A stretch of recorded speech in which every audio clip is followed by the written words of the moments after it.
My name is Sophie Castellano and I'm 32 years old. The night my parents seated me in a hotel hallway at my brother's 10th anniversary party was supposed to be a celebration of love and commitment. Instead, it became the moment I finally showed my family that the failure they'd spent a decade dismissing had actually been the one funding their entire lifestyle. But before I tell you how I revealed that I owned the luxury hotel they'd been bragging about for months, you need to understand the systematic cruelty that led to me sitting at a folding table in a corridor while 156 guests walked past me like I was invisible. I arrived at the Grandview Hotel at 6 p.m. on a cool evening in early November.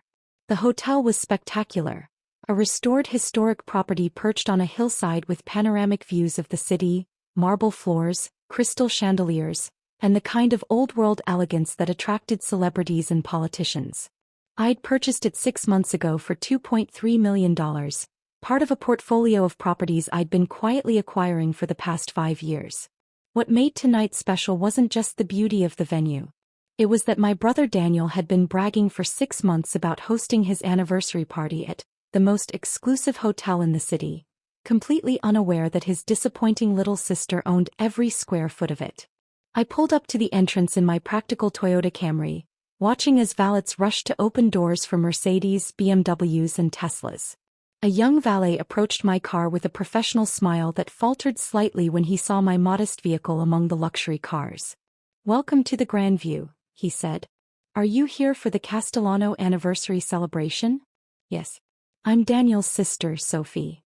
He took my keys, but I noticed his expression shift, a flicker of recognition or perhaps pity. Before I could process it, my father appeared at the top of the entrance stairs. He was wearing a tailored tuxedo, his gray hair perfectly styled, his posture radiating the authority of a man who'd spent his career as a corporate executive. When he saw me, his welcoming smile froze into something harder. "Sophie," he said, not moving from his position at the top of the stairs. "You're here. Not, 'I'm glad you came' or 'you look nice.' Just an acknowledgement of my existence, delivered with the warmth of a building inspector noting a code violation. Of course I'm here, Dad. It's Daniel's anniversary." He descended the stairs slowly, deliberately making me wait. When he reached me, he looked me over with barely concealed disapproval.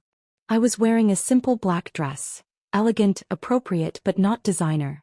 My shoes were comfortable heels from a department store, not Louboutins. My jewelry was minimal, small pearl earrings that had been my grandmother's. "We need to discuss the seating arrangement," my father said, his voice low but not quite quiet enough to prevent nearby guests from hearing. "Your mother and I made some decisions about the reception layout." "Okay," I said slowly, sensing something was wrong. "The ballroom is set up for 150 guests. We've arranged the seating very carefully. Family at the front tables, Daniel's business associates and important connections in the middle section, extended family and friends toward the back." He paused. "There wasn't really an appropriate table for you in the main ballroom." I stared at him. "What does that mean?" "It means we've set up a space for you in the corridor outside the ballroom. A small table. You'll still be able to hear everything, see some of what's happening through the doorway.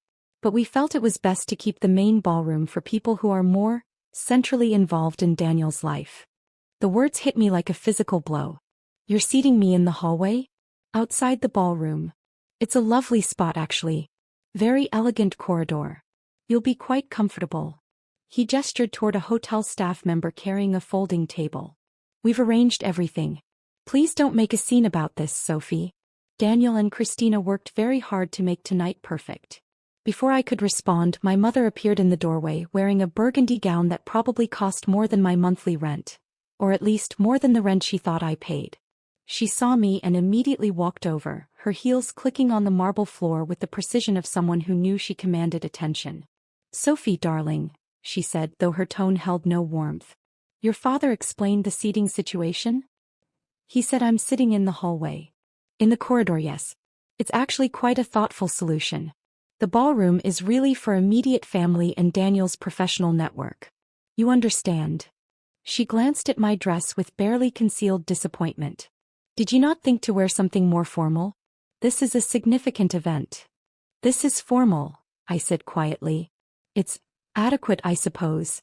Well, no matter. Come, let me show you where you'll be sitting." She took my arm with a grip that looked gentle but felt controlling, steering me through the lobby toward the grand ballroom. The ballroom was stunning. Floor-to-ceiling windows showcasing the city lights, round tables dressed in ivory linens with elaborate centerpieces of roses and orchids, place settings that looked like they cost $200 per person. I could see 156 guests already mingling. Some I recognized as family members, others as Daniel's colleagues from his investment firm, and many I didn't know at all.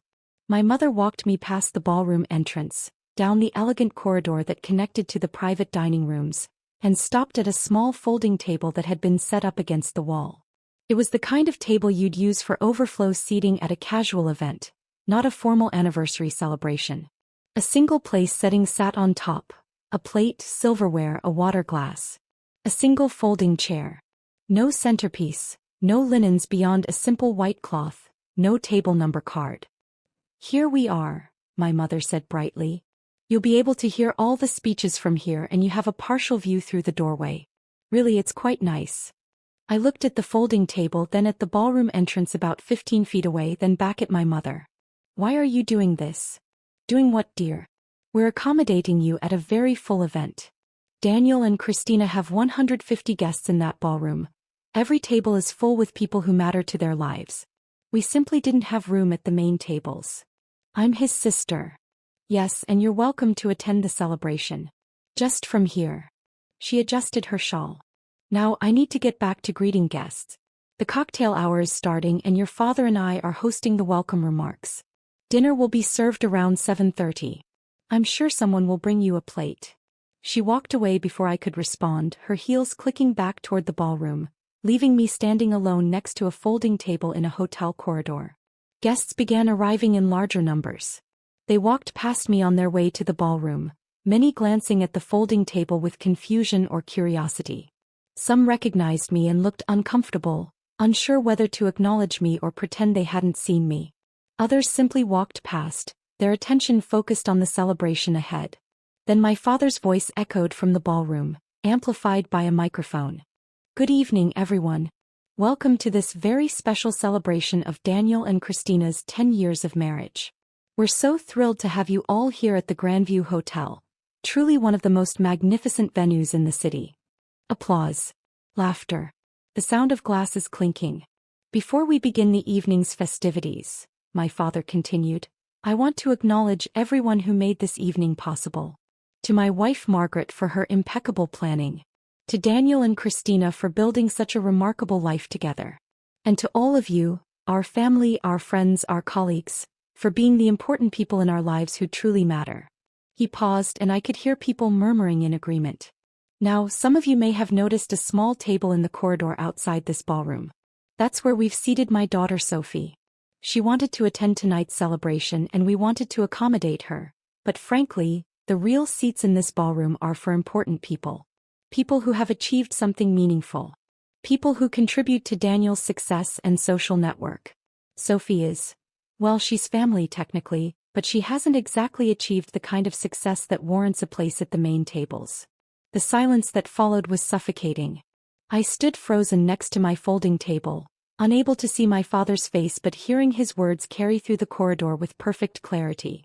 He'd said it into a microphone. To 156 people. He'd announced to everyone present that I wasn't important enough to sit in the main ballroom. "So if you need to use the restrooms or the coat check, you'll pass Sophie in the hallway," my father continued, his tone almost jovial now, as if he'd made a practical announcement about logistics rather than publicly humiliated his own daughter. "Please don't feel obligated to stop and chat with her. We know you're here to celebrate with Daniel and Christina. Now let's begin this wonderful evening." Music started playing. Conversations resumed. And I stood in the corridor, trying to process what had just happened while guests began walking past me on their way to various parts of the hotel. Some avoided eye contact entirely. Others stared at me with a mixture of pity and second-hand embarrassment. A few took photos, discreetly, but I saw them. By the time 30 minutes had passed, at least 40 people had walked past me, and I'd become a spectacle. The daughter seated at a folding table in the hallway. The one who wasn't important enough for a real seat. If you're genuinely enjoying this story, I'd really appreciate it if you could hit that like button. But only if you're finding this interesting. No pressure at all. Let me take you back 8 years so you can understand how we got here. I need you to see the pattern of dismissal and financial manipulation that led to my parents seating me in a corridor while 156 people witnessed my humiliation. I grew up as the younger child in a family that worshipped professional achievement and social status. Daniel, 5 years older than me, was the golden child from birth. He went to Princeton, got his MBA from Harvard, and landed a position at a top investment firm in Manhattan, making $420,000 a year. He married Christina, a corporate attorney from a wealthy family with connections that made my parents giddy with social climbing opportunities. My parents threw elaborate parties for his promotions, framed his business press mentions, and introduced him as our son, the investment director. I took a different path. I studied accounting at a state university, graduated with honors, and took a job at a small firm specializing in forensic accounting and asset recovery. My starting salary was $58,000. Respectable but not impressive by my family's standards. My parents told their friends I worked with numbers, in the same tone they might use to say, works at a call center. What they didn't know was that I was exceptional at my job. I had an instinct for finding hidden assets, tracking complex financial trails, and recovering money from sophisticated fraud schemes. Within 3 years, I'd been promoted to senior forensic accountant. Within 5 years, I'd helped recover $47 million in assets from various fraud cases, earning substantial performance bonuses that my family never asked about. At 27, I left the firm and started my own forensic accounting consultancy. My first year, I made $340,000. My second year, $680,000. By my fifth year, I was earning over $1.2 million annually, working with attorneys, insurance companies, and corporations to track down hidden assets and financial fraud. I invested everything carefully. Real estate, mostly small apartment buildings at first, then commercial properties, and finally 6 months ago the Grandview Hotel for $2.3 million. I kept driving my Camry. I kept living in a modest condo. I kept wearing department store clothes. Because I'd learned early that my family didn't value achievement they couldn't show off. So why bother telling them? But here's the cruel irony. While my family spent 8 years telling me I was a disappointment, they had no problem taking my money when they needed it. It started 7 years ago when Daniel needed a down payment for his first apartment in Manhattan. He came to me embarrassed, explaining that his signing bonus hadn't come through yet and he needed $45,000 immediately or he'd lose the apartment. "Don't tell Mom and Dad," he said. "They don't need to know I'm short on cash. This is just temporary." I gave him $50,000 and told him not to worry about paying it back quickly. 3 months later, my mother needed help with unexpected medical bills. $15,000. Then my father's business consulting venture needed capital. $30,000. Then Daniel needed money for Christina's engagement ring. $22,000. Then my parents needed help with property taxes. $28,000. It became a pattern that repeated itself over and over. Someone would call, always late at night, always stressed, always with an urgent need. Over 7 years, I'd given my family $412,000. I tracked every transfer in a detailed spreadsheet. Date, amount, recipient, stated reason, confirmation of transfer. They never thanked me publicly. At family dinners, they'd praise Daniel for picking up the $300 restaurant check while I sat quietly knowing I'd sent my father $8,000 that same week. When my mother bought expensive furniture, she'd show it off to relatives while failing to mention I'd sent her $12,000 for emergency expenses the month before. When Daniel and Christina bought a weekend house in the Hamptons, my parents hosted a celebration party, funded partially by money Daniel had borrowed from me and never repaid. The exclusion grew worse over time. Family vacations happened without me. "We didn't think you could afford it," my mother explained when I found out they'd spent 3 weeks in Greece with Daniel and Christina. "We know your little accounting job doesn't pay much." Holiday celebrations got scheduled around Daniel's availability. "He's so busy and successful," my father would say. "We have to accommodate his schedule." When I mentioned I was also busy, my father waved dismissively. "You count numbers all day. You can take time off." At family gatherings, I became invisible. Conversations centered on Daniel's achievements, Christina's cases, their social circle, their investments. When I tried to contribute to discussions, my mother would interrupt. "That's nice, Sophie. Did you hear about Daniel's promotion?" If I mentioned a success at work, my father would change the subject. Speaking of success, Daniel closed a $200 million deal last month. The worst part was that they genuinely believed I was struggling financially. They'd make comments about my little condo, and my sensible car, and my budget-conscious lifestyle. They'd give me gift cards for Christmas while giving Daniel and Christina luxury items. They'd offer me their hand-me-down furniture while buying expensive new pieces for themselves. All while I was funding their lifestyle with money they never acknowledged. 6 months ago, when the Grandview Hotel came on the market, I saw an opportunity. Daniel had been talking about it for weeks. How he wanted to host his 10th anniversary party there, how exclusive it was, how difficult it was to book events. "It's the kind of place that really shows you've made it," he told the family at dinner. "Only the most successful people can host events at the Grandview." So I bought it. I used my forensic accounting skills to structure the purchase through an LLC that obscured my personal involvement. I hired an excellent general manager named Patricia Reeves who knew exactly who I was and what I was planning. And when Daniel contacted the hotel 6 months ago to book his anniversary party, Patricia quoted him standard rates and helped him plan every detail, never once mentioning that his struggling little sister owned the property. And now, sitting at my folding table in the corridor while 156 guests walked past me on their way to and from the ballroom, watching some of them take photos of my humiliation, I knew exactly what I was going to do. The cocktail hour lasted until 7:15 p.m.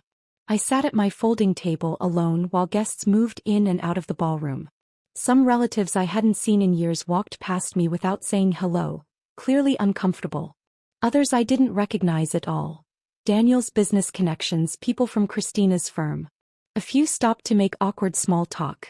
"Sophie, I didn't expect to see you here," my Aunt Linda said, eyeing my folding table setup with obvious confusion.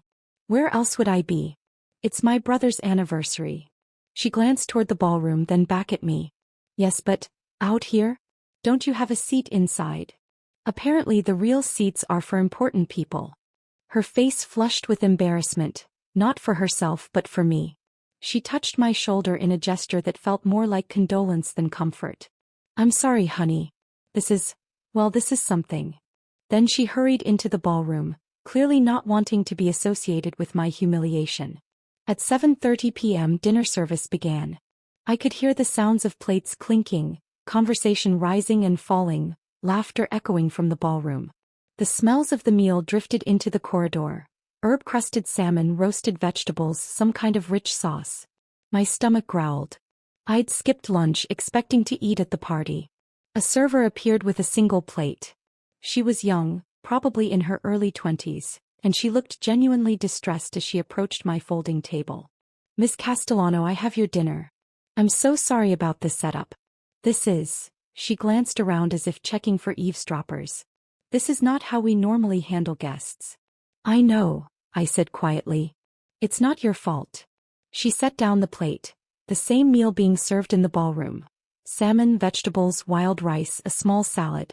But where the ballroom guests had elaborate presentations on fine china, mine came on a standard plate that looked like it came from the staff cafeteria. "Can I get you anything else?" she asked. "Wine? Water. Water is fine." She brought a pitcher and a glass, then lingered for a moment. "For what it's worth, the staff is talking about this. We all think it's wrong." I looked up at her, surprised. "Thank you for saying that. I shouldn't say this because it's not professional, but your family is being really cruel. Everyone can see it. Some of the guests have been complaining to us about it.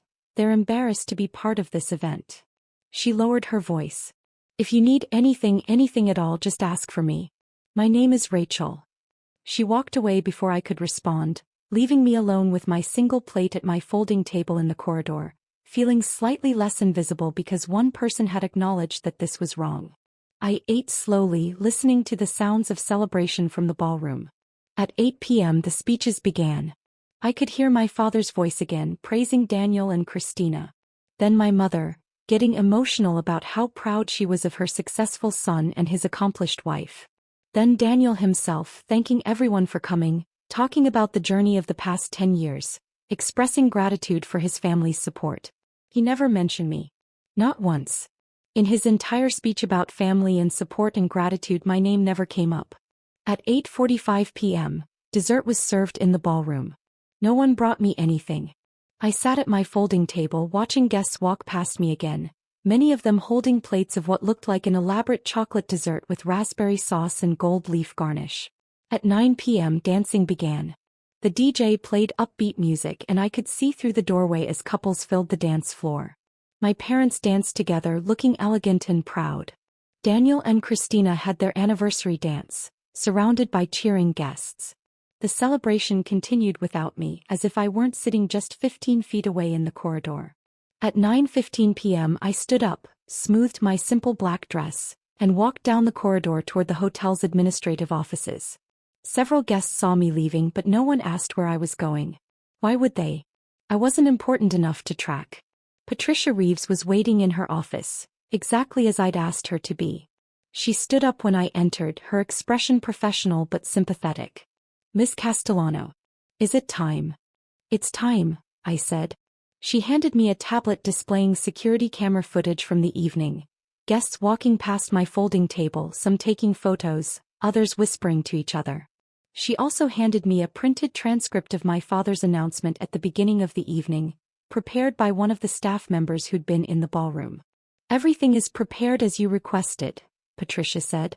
"The ballroom's audiovisual system is connected and ready. All you need to do is give the authorization and I'll make the announcement." I read through the transcript once more, seeing my father's words in black and white. "Real seats are for important people. People who have achieved something meaningful. Sophie is.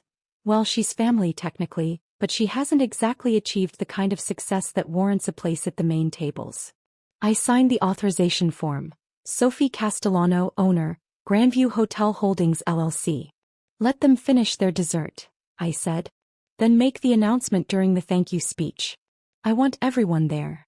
Patricia nodded. "Are you certain? Once we do this, there's no taking it back."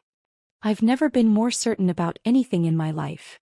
She picked up the tablet and headed toward the ballroom. I followed at a distance, positioning myself near the corridor entrance where I could see but wouldn't be immediately noticed. At 9:47 p.m., Daniel stood up to give his closing remarks. The DJ lowered the music. Guests turned their attention to the front of the ballroom where Daniel and Christina stood together, holding hands, smiling at their 156 guests. "Christina and I want to thank everyone for being here tonight," Daniel began. "This hotel, this celebration, this entire evening has been everything we dreamed of. We worked so hard to book the Grandview. It's truly the most prestigious venue in the city, and we're honored to share this space with all of you." My mother wiped tears from her eyes. My father beamed with pride. Guests raised their glasses in preparation for a toast. "We especially want to thank our parents for their support and guidance," Daniel continued. "And to everyone here, our family, our friends, our colleagues, thank you for being the people who matter most in our lives." That's when Patricia walked into the ballroom from a side entrance, moving with quiet authority toward the front where Daniel stood. She whispered something to him and I saw his confident expression shift to confusion. "I'm sorry," Daniel said to the crowd. "The hotel manager needs to make an announcement." Patricia took the microphone Daniel offered her. "Good evening, everyone. My name is Patricia Reeves and I'm the general manager of the Grandview Hotel. I apologize for interrupting this beautiful celebration, but there's been a situation that requires immediate clarification." The room went silent. Confused faces turned toward Patricia. My mother looked annoyed at the interruption. My father looked impatient. "There seems to be some confusion about this property and tonight's event," Patricia continued. "Mr. Castellano, you mentioned that this hotel is prestigious and that you worked hard to book it. That's partially true. We are selective about our events. However, I need to inform everyone here that the Grandview Hotel has an owner who has some concerns about tonight's arrangements." Daniel's confusion deepened. "What concerns?" "We paid our deposit. We signed a contract. What's the problem?" "The problem, Mr. Castellano, is that your family has treated the property owner with what can only be described as extraordinary disrespect, despite the fact that she waived certain fees to accommodate your event here." Patricia consulted her tablet. "The owner is present at tonight's celebration. In fact, she's been present all evening, seated at a folding table in the corridor outside this ballroom." Every head in the room turned toward the doorway where I stood. I stepped forward into the ballroom, still wearing my simple black dress, no longer trying to hide in the shadows. The silence was absolute. I could see the moment recognition hit different people. Some guests looked shocked, others confused, a few seemed to immediately understand what was happening. My parents' faces went pale. Daniel's confident smile disappeared completely. Patricia continued speaking, her voice clear and professional. Ladies and gentlemen, I'd like to introduce you to Ms. Sophie Castellano, who purchased the Grandview Hotel 6 months ago for $2.3 million. She is the owner of this property and she has been since May of this year. That's not possible, my father said, his voice cracking. Sophie doesn't have that kind of money. She's an accountant. She works at some small firm. Actually, Dad, I run my own forensic accounting consultancy. I've been running it for 5 years. Last year I earned $1.2 million. I walked further into the ballroom and Patricia handed me the microphone. I also own 3 apartment buildings, 2 commercial properties, and as of 6 months ago, this hotel. My mother found her voice. Sophie, if this is true, and I'm not saying I believe it, why didn't you tell us? Because every time I tried to tell you about my work, my success, my achievements, you interrupted to talk about Daniel. Because when I bought my first investment property, you called it cute, and then spent 30 minutes discussing Daniel's stock portfolio. Because I learned that my accomplishments didn't matter to this family unless they came with the kind of visible status you could brag about to your friends. I looked around at the 156 witnesses, many of whom were recording this on their phones. Good. I wanted this documented. But here's the interesting part, I continued. While you spent years telling me I was a disappointment, you had no problem taking my money. Over the past 7 years, I've given this family $412,000. Daniel needed $50,000 for an apartment down payment. I gave it to him. Mom needed help with medical bills. $15,000. Dad needed capital for a business venture. $30,000. Daniel needed money for Christina's engagement ring. $22,000. Christina's face had gone white. He turned to Daniel. You borrowed money from your sister for my ring? It was temporary, Daniel stammered. I was going to pay her back. Did you? I asked. Did you ever pay me back? Did anyone in this family ever pay me back or even say thank you? I pulled out my phone and held up a document. I have a spreadsheet. Every transfer, every date, every amount. $412,000 over 7 years. And tonight, Dad stood at this microphone and told 156 people that I haven't achieved anything meaningful, that I don't deserve a real seat at the table because I'm not important enough. My father tried to recover. Sophie, you're taking this out of context. No, Dad. I'm putting it in context. You seated me at a folding table in a corridor. You announced to everyone here that real seats are for important people and I'm not one of them. You said this into a microphone in a hotel I own, at a party I made possible by waiving the $35,000 venue fee as my gift to Daniel and Christina. The gasps from the crowd were audible. Daniel's face had gone from pale to red. You own this hotel? You waived the venue fee? Why didn't you say something? Because I wanted to see how you'd treat me. I wanted witnesses. I wanted everyone in this room to see exactly who this family is when they think someone doesn't matter. I looked at Patricia. Can you show them the security footage? Patricia pulled up the tablet and projected images onto the screen behind the head table. Footage from earlier in the evening showing guests walking past my folding table, some taking photos, others whispering and pointing. The images were damning. A woman alone at a makeshift table in a corridor while a celebration happened without her. This is what you did, I said to my parents. In front of 156 people, you made it clear that I'm not real family. You humiliated me publicly, thinking I had no power, no resources, no ability to respond. You were wrong. My mother was crying now, but whether from genuine emotion or embarrassment I couldn't tell. Sophie, please. You're ruining Daniel's anniversary. No, Mom.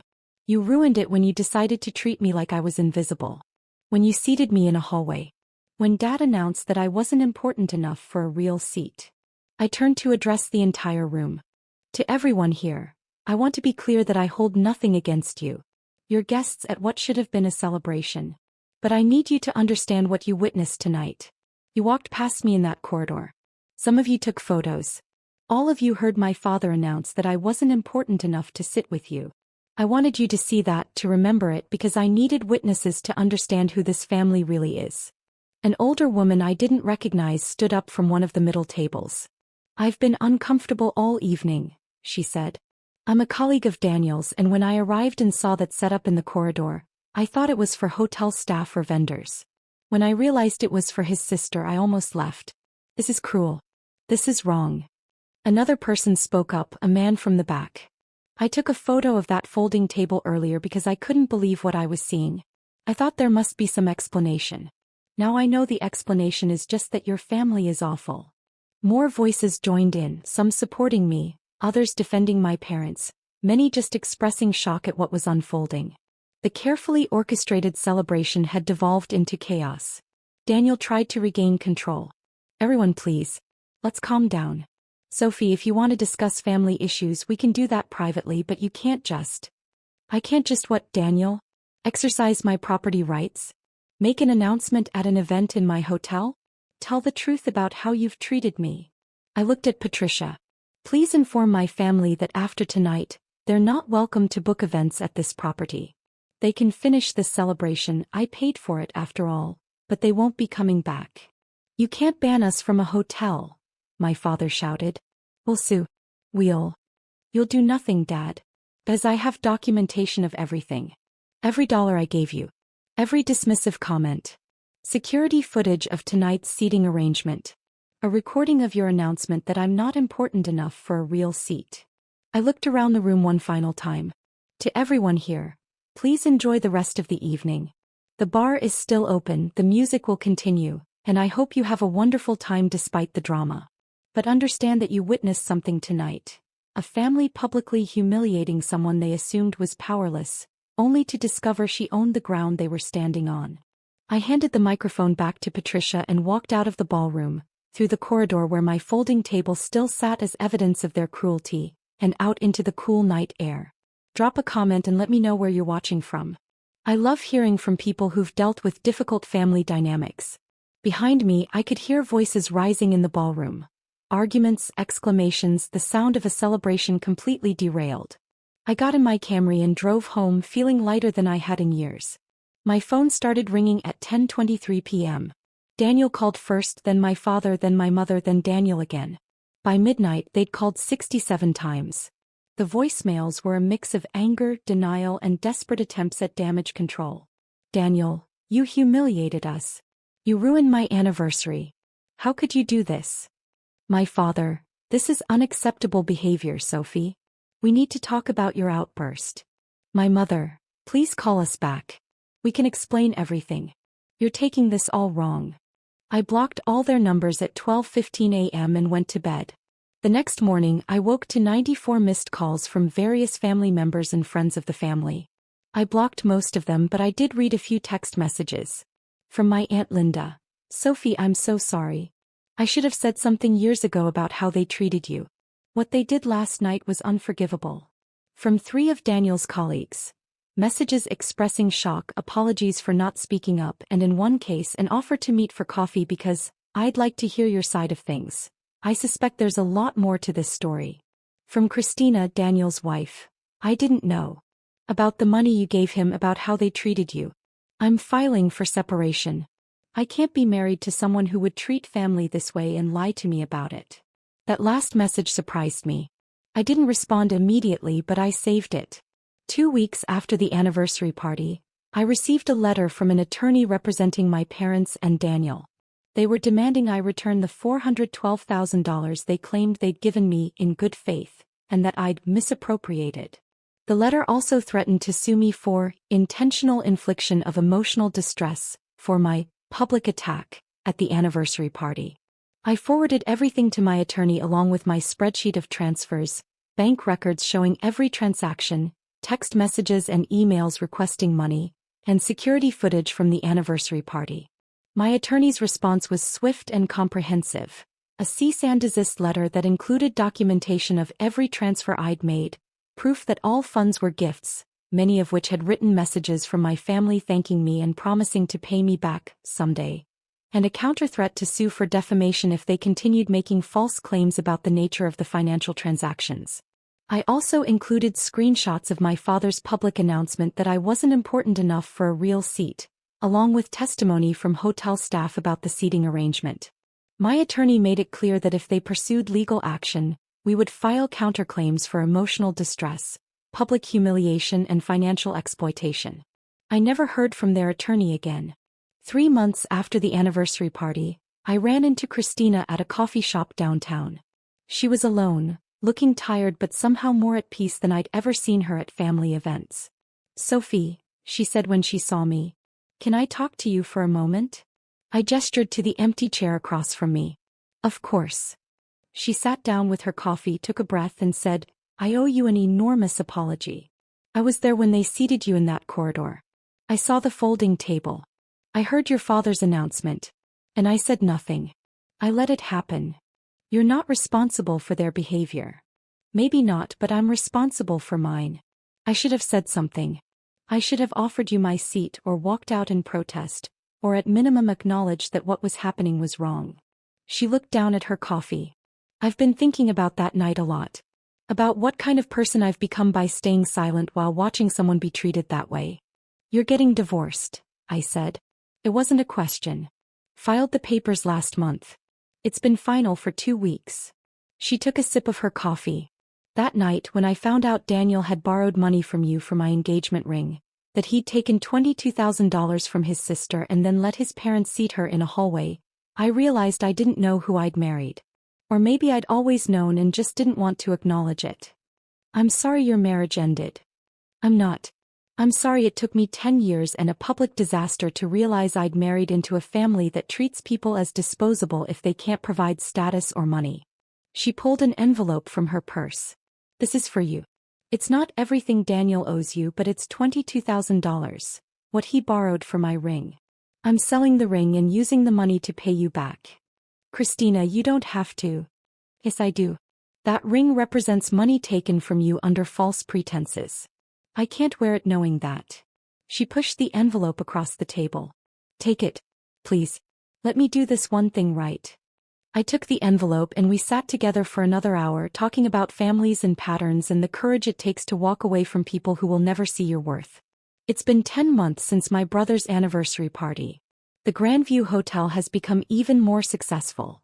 I've hosted over 60 events and the property's reputation has only grown.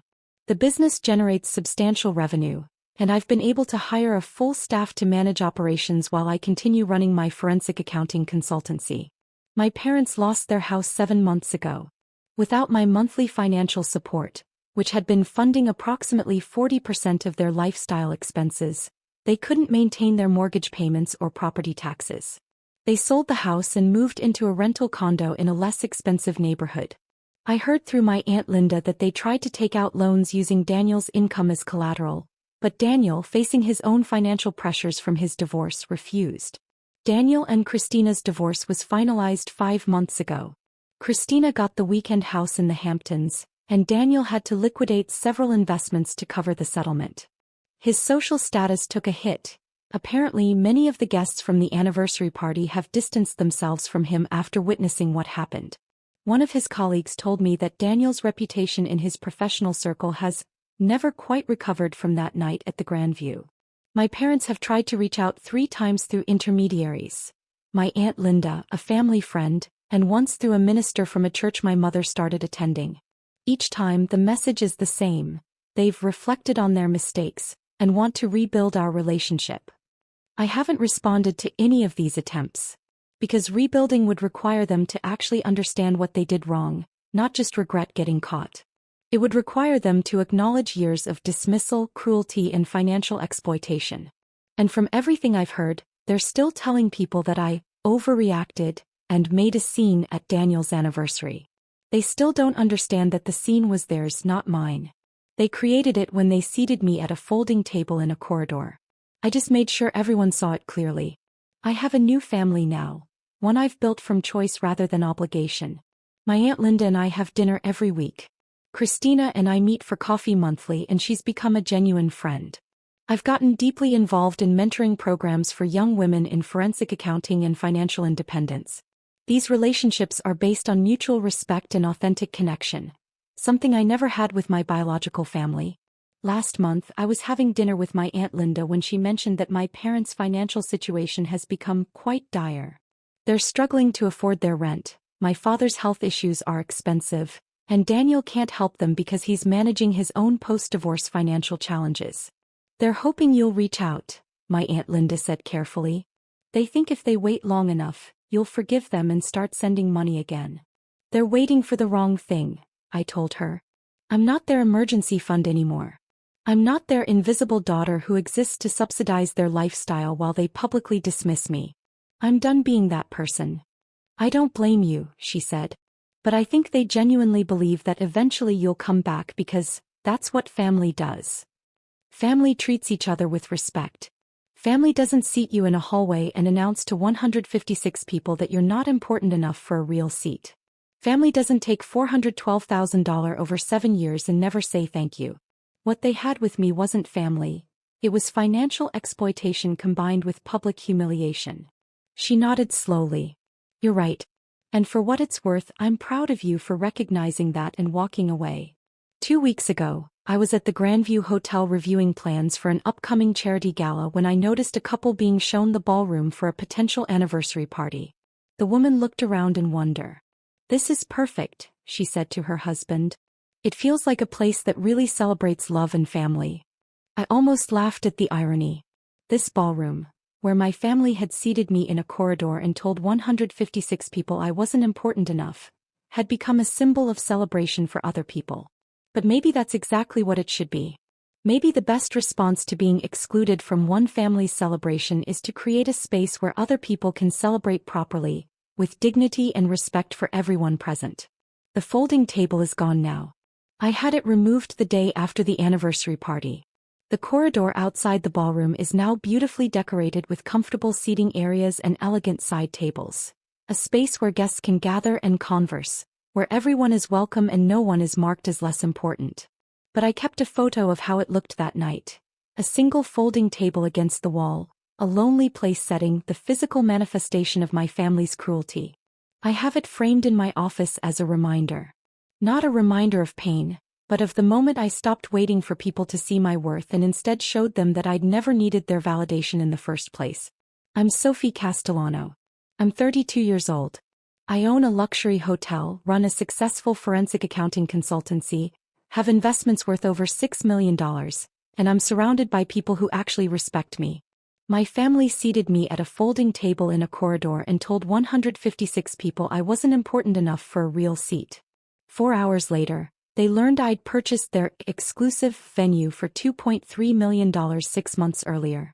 4 hours later, 156 people witnessed the exact moment my family realized they'd been wrong about everything.